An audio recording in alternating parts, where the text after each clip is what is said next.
While it was earlier speculated and suggested that there will be a complete ban on single-use plastics, the government has announced a mass movement to sensitize the public against the use of plastic. This is to be accompanied by a gradual phasing out of plastics, although when this phasing out will start has not been made clear. At the state level, however, there has been action against plastic. While 18 states have already banned plastic carry bags, Maharashtra, Andhra Pradesh, Tamil Nadu, and Pondicherry have gone a step further and banned single-use plastic cups, straws, plates.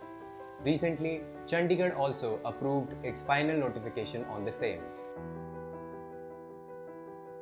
Single-use plastics are different kinds of foam plastics which are rigid, durable, and mainly used for packing. They are intended to be used only once before being thrown away or recycled.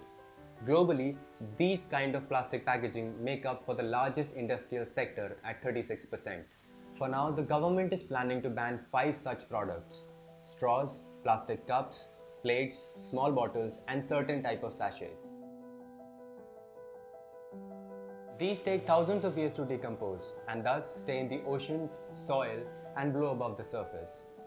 According to an estimate, by 2050, 99% of seabirds will have ingested plastics, and 15% of all species would be affected by the ingestion of plastic or by entanglement by marine litter, making them endangered. For its production, it has a huge dependence on fossil fuels. If the plastic production continues at the current rate, by 2050, the plastic industry may account for 20% of the world's total oil consumption.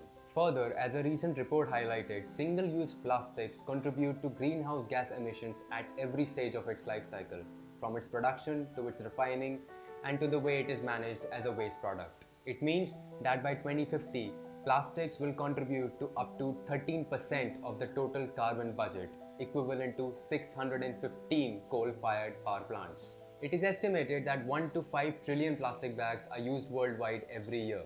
That means 10 million plastic bags every minute.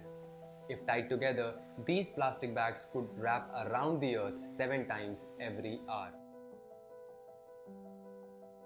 While there is no clarity on which items fall under the bracket of single-use plastics, estimates indicate that they could constitute 4 to 7% of raw materials in the manufacturing process. In this context, Jairam Ramesh tweeted, "I resisted blanket ban on use of single-use plastic. Plastic industry employs lakhs and the real problem is how we dispose and recycle waste." If implemented, the ban will affect almost 10,000 plastic manufacturing units, impacting 3 to 4 lakh workers working in these units. Almost every FMCG like Nestle, Britannia and PepsiCo would be impacted. The All India Plastic Manufacturers Association, consisting of 2,000 direct members and 20,000 indirect members, has suggested that before taking up any such measure, there needs to be a clear and scientific definition of single-use plastic. More than 60 countries have introduced bans and levies to curb single-use plastic waste. But in 50% of the cases, information about the impact is lacking because most of the countries have introduced them recently or because monitoring is inadequate. In countries that do have data, 30% have registered drastic drops in the use of plastic bags within the first year. The rest 20% have seen little to no change. In India, where the states have banned this, implementation was restricted to plastic carry bags only. Waste management practices need to be improved, along with financial incentives to change the habits of consumers, retailers, and manufacturers. The research and development of alternative materials should be financed as well. While the idea behind a plastic ban is commendable, the implication it carries must be considered before diving in.